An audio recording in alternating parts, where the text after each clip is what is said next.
బిడ్డలను పెంపకం అనేది పెద్ద పని, పెద్ద బాధ్యత కదా. అది బాధ్యతగా ఉండదు కానీ, అది భారముగా ఉండదు కానీ, అది సొంత పనిగా తల్లిదండ్రులకు ఉంటుంది కదా.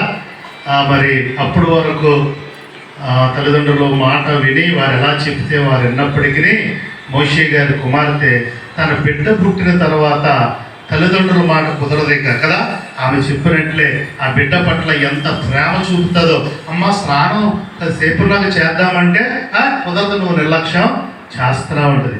మందులు సాయంత్రం తెస్తానులే అంటే కుదరదు. అప్పటి వరకు లోబడి భయపడే కుమార్తె బిడ్డను గూర్చి అవసరమైతే ఎదిరించి మాట్లాడే సాహసం కూడా చేస్తుంది. ఎందుకో తెలుసా? బిడ్డలకు తండ్రులకు దేవుడు వారి మధ్యన ఉంచిన ప్రేమ అంతా గొప్పది గొప్పది కదా. అమ్మయ్య, దేవుడు మనలను ప్రేమించాడు, కుమారులను కుమార్తెలను గ్రహించాడు. ఆయన జీవమును ఊపిరిని ఇవ్వగా దేవుడు మనకు మేలు చేయగా, మొదటిగా దేవుడు చేసిన మేలును బట్టి మొదటిగా ప్రభువుని స్తుతించాలి. రెండవది, దేవుడు మనకిచ్చిన బిడ్డలను దేవుడే మనకు అనుగ్రహించాడనే భావము కలిగి ఆ దేవుని యొక్క శిక్షలో, ప్రభు యొక్క శిక్షలో, ప్రభు యొక్క బోధలో వారిని పెంచండి. తమ్ముడు చూసినప్పుడు ఇదే స్వభావం, ఇదే ఫిజిక్ కలిగి ఒక యవనస్తుడు సాక్ష్యం ఇస్తూ ఉన్నాడు. ఇది సుమారు 15 సంవత్సరాల క్రితం. సాక్ష్యమే కాదు, వాక్యాన్ని కూడా బోధించాడు.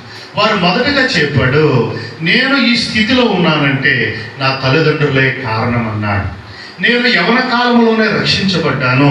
నేను వాక్యం చేత పట్టబడి రక్షించబడలేదు, పాట చేత పట్టబడి రక్షించబడలేదు, కానీ కేవలం నా తల్లిదండ్రుల యొక్క సాక్ష్యము, నా తల్లిదండ్రుల యొక్క జీవితం చూసి యవన కాలంలో నేను రక్షించబడి పాపముని విడిచిపెట్టి ప్రభుని నేను వెంబడించాను.